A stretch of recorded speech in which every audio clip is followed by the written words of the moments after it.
जितनी भी भौतिक क्रियाएं जो हो रही है पर्यावरण के अंदर, जैसे हवा, पानी, बारिश, तापमान का घटना, बढ़ना, पौधे, पौधों पर फल का आना, समझते हो, ये सब क्या है? पर्यावरण है। और पर्यावरण की एक भूमिका तुमने एक बात सुनी होगी, जो पुराने जो वृद्ध होते हैं वे बोलते हैं कि भाई अब तो पर्यावरण इतना मौसम साफ नहीं रहता, पहले टाइम में बड़ा अच्छा रहता था, आसमान बहुत साफ दिखेगा रहता, प्रदूषण अब तो बहुत है, समझते हो, पहले ये था, पहले वो था। तो उसका मेन कारण ये है कि अब पर्यावरण के अंदर बहुत सारे बदलाव आ गए हैं। ठीक है, आज हम उसके बारे में जानेंगे कि पर्यावरण जरूरी क्यों है, क्या महत्व है इसका, और इसके अंदर अब क्या प्रॉब्लम है और उसका समाधान क्या है। ठीक है, तो सबसे पहले देखते हैं पर्यावरण का मतलब वह सभी चीजों से है, वह सभी चीजों से होता है जो हमें घेरे रहती हैं, जो हमें घेरे रहती हैं।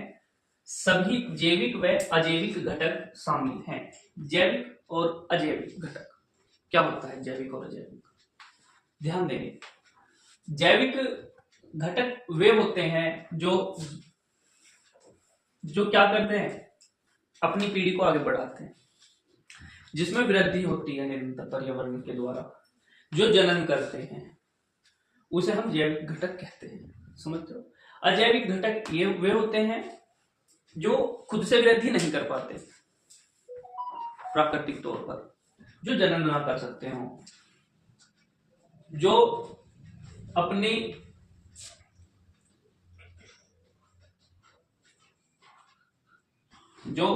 एक प्रजाति है उसे आगे ना बढ़ा सकते हो।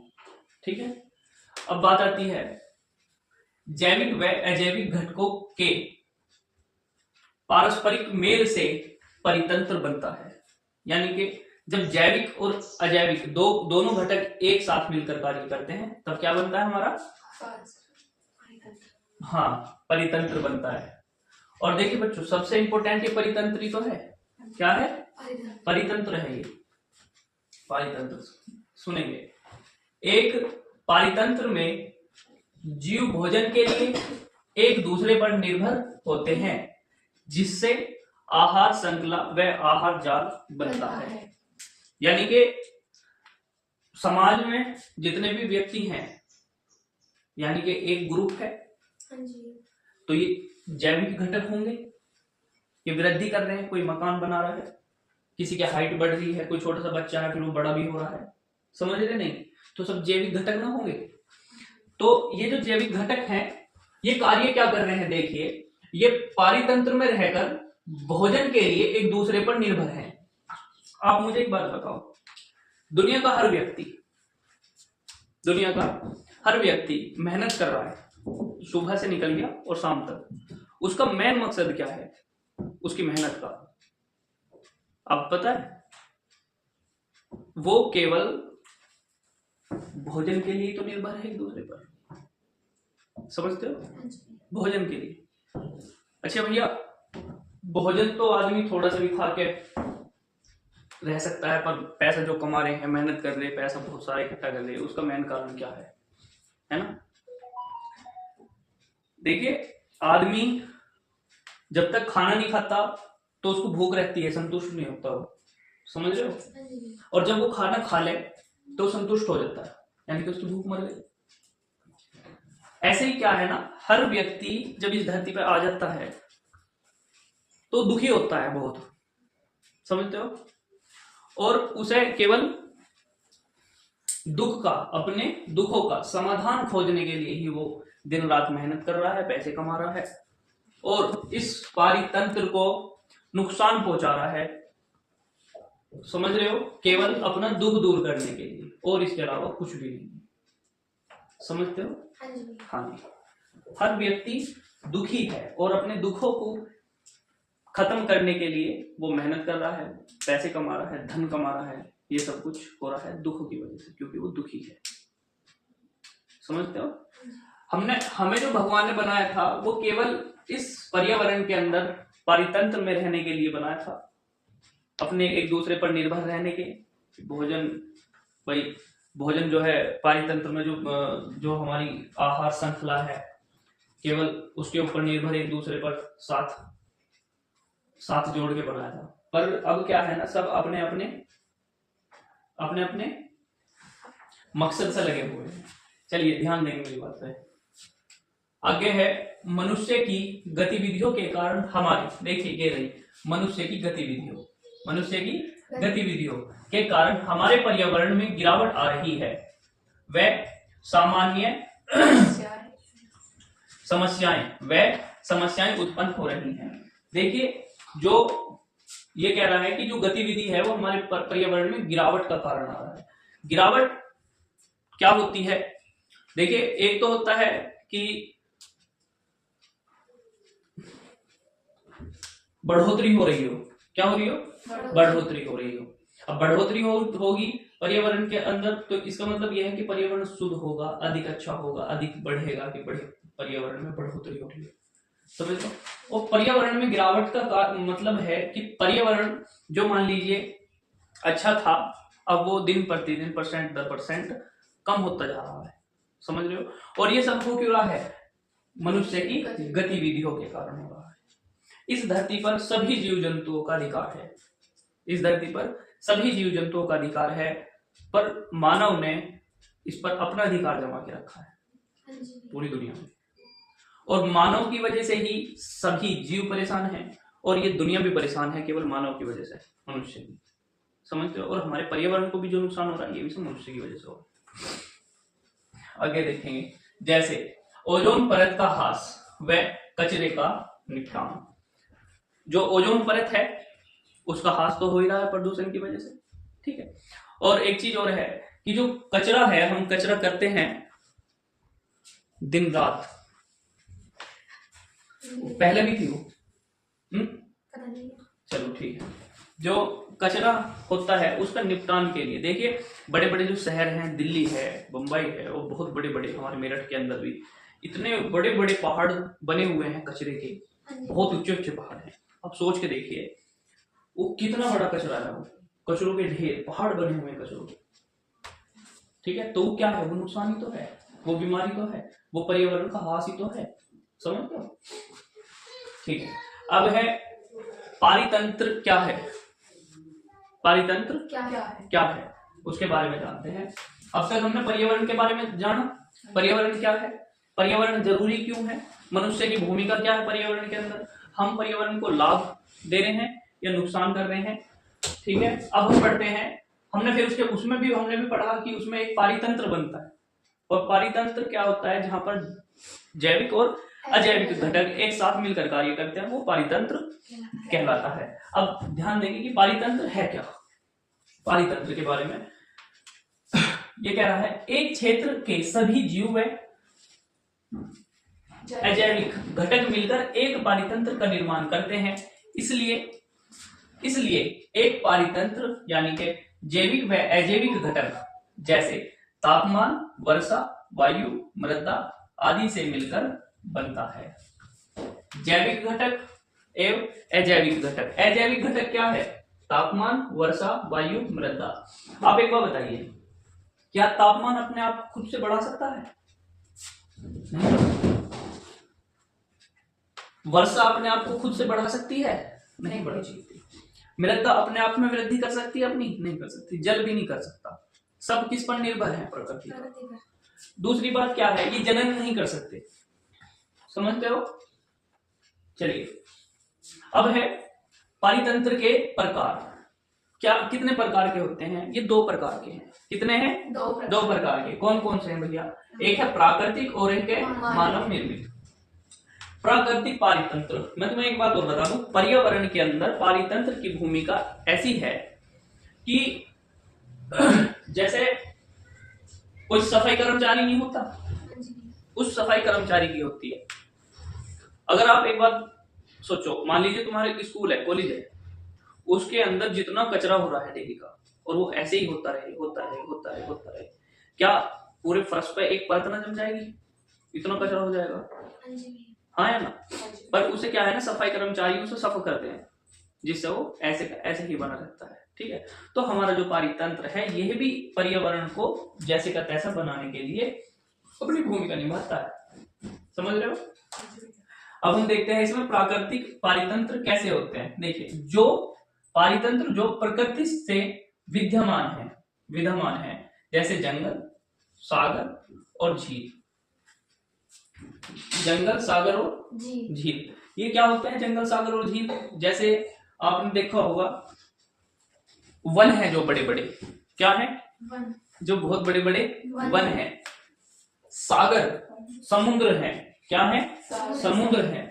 और क्या है? झील, जो पहाड़ों के बीच में झीलें होती हैं, पानी के बहुत बड़े बड़े तालाब, बहुत ही बड़े बड़े होते हैं। तालाब तो नहीं कहेंगे, तो बहुत ही बड़े क्षेत्र में एक पानी का भरा होना पहाड़ों के बीच में, वो झील कहलाता है। जिसमें केवल वर्षा का पानी आके इकट्ठा होता है। पहाड़ों में वर्षा का पानी आकर जिस स्थान पर इकट्ठा हो जाता है वो झील। उसमें किसी नदी का पानी नहीं आता। आप समझ रहे हो? अब बात करेंगे कि ये प्राकृतिक कैसे हैं, प्राकृतिक कैसे हैं। देखिए, जंगल का निर्माण मनुष्य नहीं कर सकता, समुद्र का निर्माण मनुष्य नहीं कर सकता, और झील का निर्माण मनुष्य नहीं कर सकता। पर इसके अंदर भी जीव हैं जो एक दूसरे को खा रहे हैं।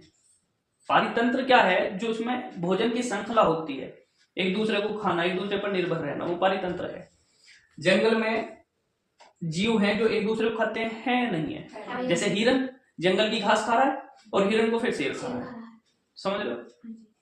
सागर, समुद्र में शैवाल होते हैं। शैवालों को मान लीजिए छोटी मछलियां वो खा रही हैं, कीट खा रहे हैं, बिच्छू खा रहे हैं, फिर उन्हें मछली खा रही हैं, और मछलियों को हंस खा रहे हैं। झील में भी ऐसी होता है और समुद्र में भी ऐसी होता है। सब एक दूसरे पर ही निर्भर हैं। आगे बात आती है हमारी मानव निर्मित पारितंत्र, जो मनुष्य बनाता है।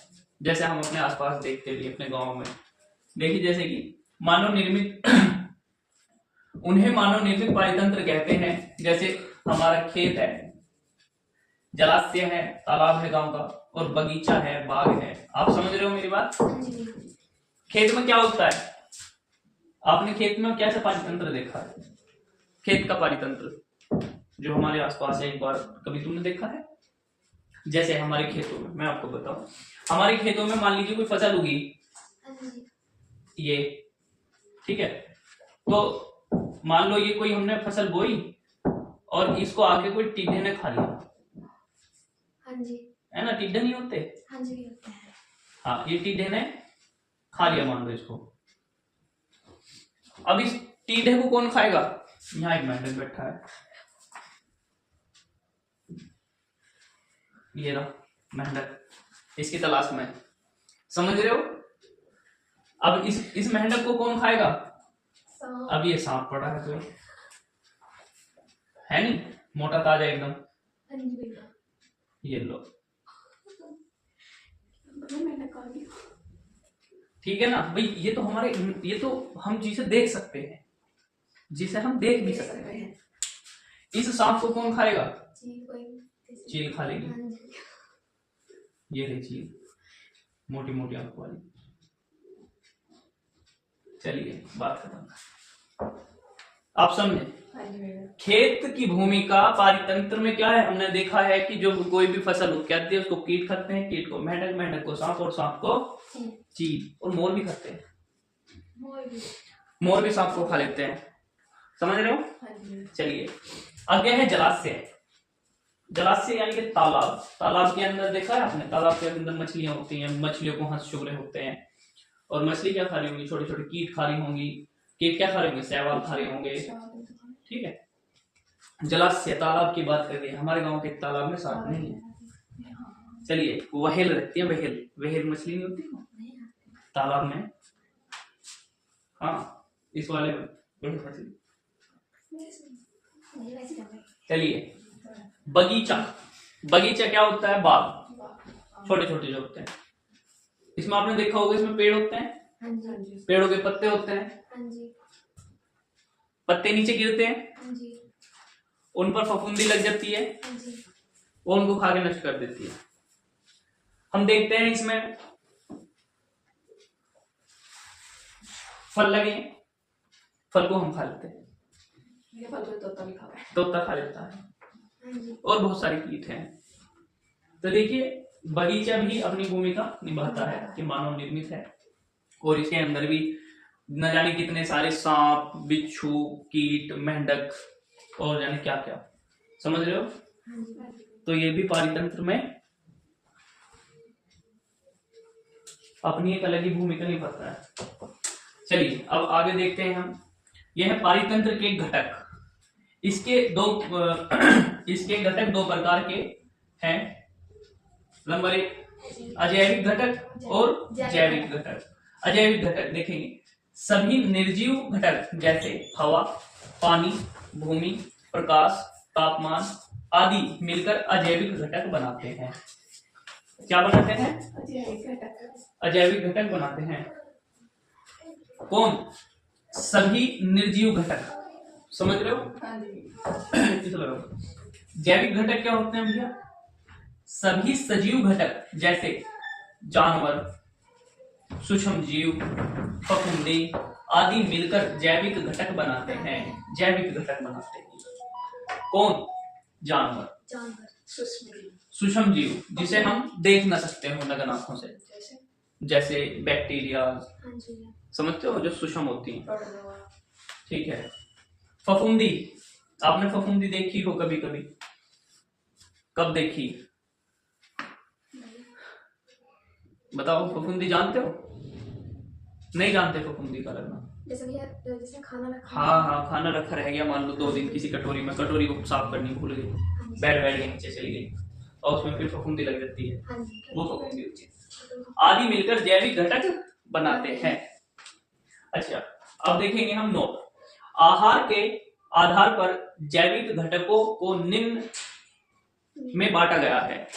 आहार के आधार पर यानी कि खाने के आधार पर। खाने का चक्र कैसा होता है देखिए।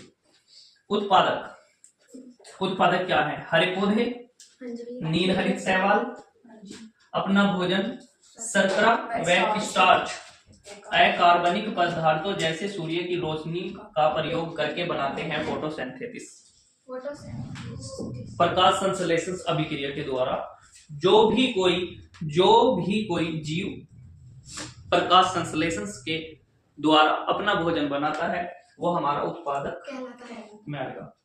यानी कि जो सबसे पहली भोजन बनाने की प्रक्रिया, सबसे पहली थीम है जो किसी के ऊपर, जीव के ऊपर ना निर्भर रह के केवल सूर्य की रोशनी पर निर्भर है, वो हमारा उत्पादक। आप मेरी बात समझे नहीं समझे? अब आप एक बात बताइए, अब मान लीजिए हमारे पास कोई जंगल था, अब वहां पे घास हो गई। अब घास क्या खा के हुई है? घास तो भैया हमारा शर्करा, स्टार्च, कार्बनिक पदार्थों के द्वारा जो सूर्य की रोशनी से भोजन बनाया है उसके द्वारा ही तो हुई है। अब उस घास को खाने वाले आएंगे, समझ रहे नहीं मेरी बात? अब उस घास को खाने वाले आएंगे, वे कौन होंगे? वे उपभोक्ता। कौन होंगे? उपभोक्ता, जो यूज करता है। क्या करता है? यूज करता है। ऐसे जीव जो अपने निर्वाह के लिए, यानी कि निर्वाह अपने रहन सहन, अपने जीवन के लिए, जीवन चलाने के लिए, समझ रहे हो,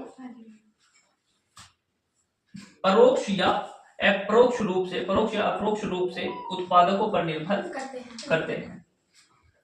या तो सारे पूर्ण रूप से, या कुछ पहले उत्पादक और कुछ अपना अलग से। ठीक है, तो ये 2 तरह के होते हैं उपभोक्ता। अब एक बात बताइए आप मुझे, उपभोक्ता में मानव भी आता है नहीं आता? अब मानव ये थोड़ी है कि मानव केवल ये आपका जो उत्पादक है, यानी कि जो हरे पौधे हैं, शैवाल हैं, इनको ही खाएगा वो मानव? केवल इस पर निर्मित थोड़ी है कि वो पेड़ पौधे, हरी पत्ती ये खाएगा, साग सब्जी नहीं खाएगा। वो ये कह रहा है कि कुछ ऐसे जीव जो अपने निर्वाह के लिए परोक्ष या अपरोक्ष रूप से उत्पादकों पर निर्भर करते हैं, या तो पूर्ण तरीके से या कम मात्रा में उत्पादक पर निर्भर करते हैं। मानव उत्पादक पर अपरोक्ष रूप से और परोक्ष रूप से दोनों तरीके से निर्भर करता है। मानव उस वस्तु उसे भी खाता है जो केवल प्रकाश संश्लेषण से ही पैदा हो रही है, और मानव किसको भी खाता है? उस जीव को भी खा लेता है। मानव जीव को भी खाता है जो प्रकाश संश्लेषण से पैदा हुई, जो हमारे जीव हैं, पेड़ पौधे हैं, फल सब्जी हैं, उसे खाते हैं, मानव उसको भी खाता है। आप ना समझ रहे हो? बताइए, कोई दिक्कत यहाँ तक? अब ये कह रहा है कि जो उपभोक्ता है, यानी कि जो पारितंत्र में एक दूसरे पर निर्भर रह के खाते हैं, समझते हो, वे कैसे होते हैं, कितने प्रकार के होते हैं। तो ये कह रहा है उपभोक्ताओं को निम्न प्रकार से बांटा गया है। नंबर 1 शाकाहारी। क्या होते हैं? शाकाहारी। हारी, शाकाहारी यानी कि जो शाखाओं पर साग सब्जी यानी कि पेड़ पौधों से उत्पन्न या पेड़ पौधे का हरण करते हैं, या हरण करते हैं, उसको शाकाहारी कहते हैं। जैसे पौधे व पत्ते खाने वाले, जो केवल पौधे और पत्ते खाएंगे। नंबर 1 आपकी बकरी, हिरन, गाय। हाँ या ना? मांसाहारी कौन से होते हैं? मांसाहारी होते हैं भैया जैसे शेर, मगरमच्छ। क्या मैं मांसाहारी में मानव को भी रखूं?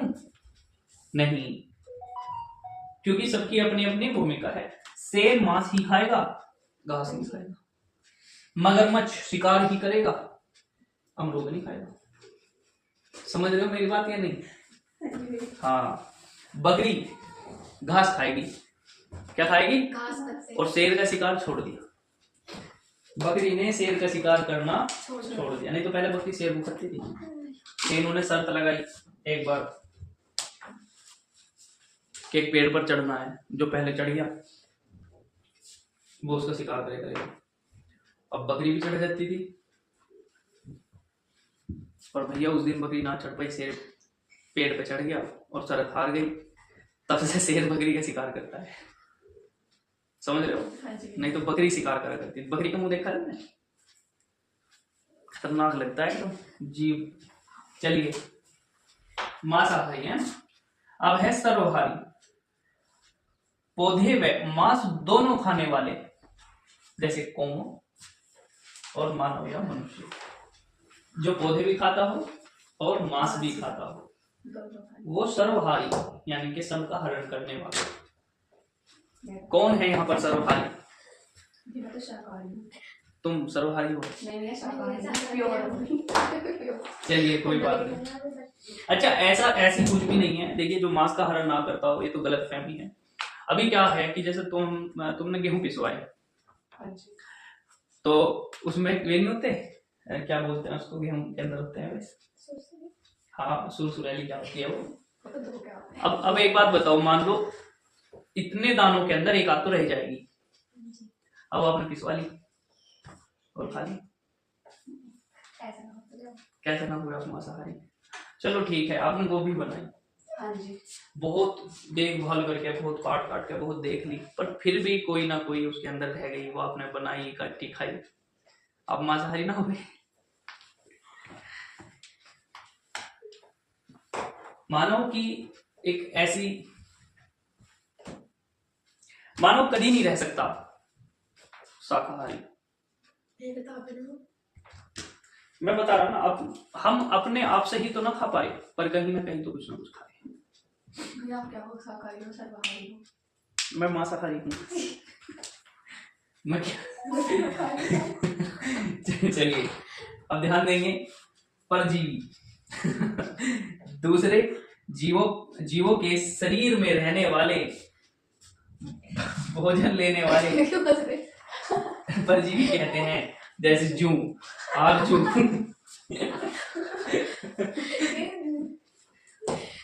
जूं क्या है? जूं परजीवी है, जूं आरजू है।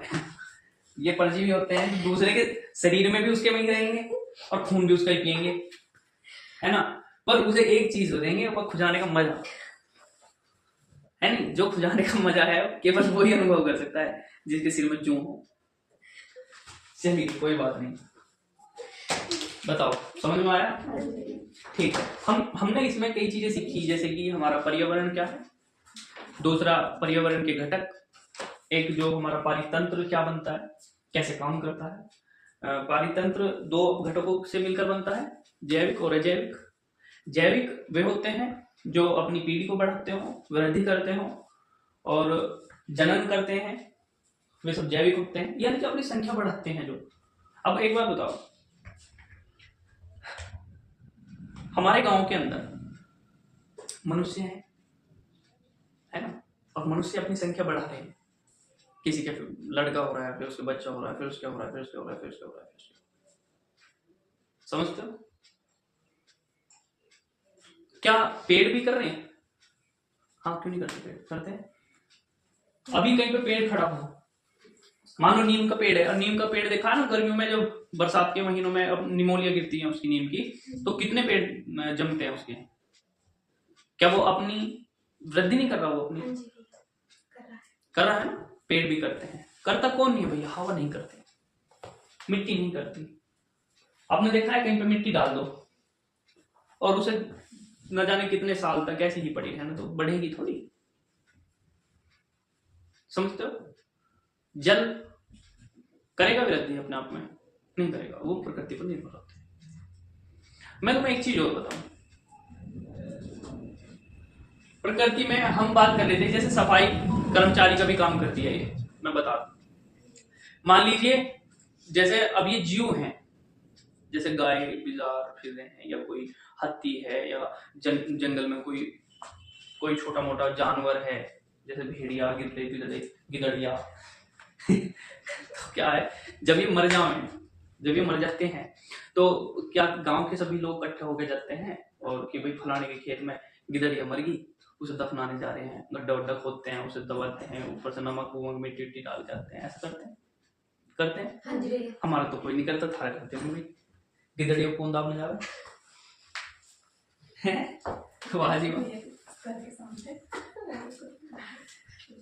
हम तो दाबते नहीं। चलिए, जंगल में कौन दाबता है किसी को? गिदड़िया घर के सामने आएगी ना, हमने बहुत कुत्ते छोड़ रखे रास्ते में, बाहर से वो बात अलग है, मैं गिदड़िया की बात कर रहा हूँ पहले। तो जंगल में जब ऐसा कुछ होता है मान लीजिए, तो कोई करता थोड़ी है। अब उसकी सफाई कौन करेगा वहां पे? नहीं। अब वे परजीवी होंगे जो जीव का भक्षण करते हैं, उसको खत्म करते हैं। जब कीड़े नहीं बोलते, कीड़े पड़ गए, वे क्या करेंगे? वे उसको मांस को, मरे हुए को खाएंगे और खत्म कर देंगे, उसकी मिट्टी बन जाएगी फिर वहीं पे। क्या उन्होंने सफाई का काम ना करा?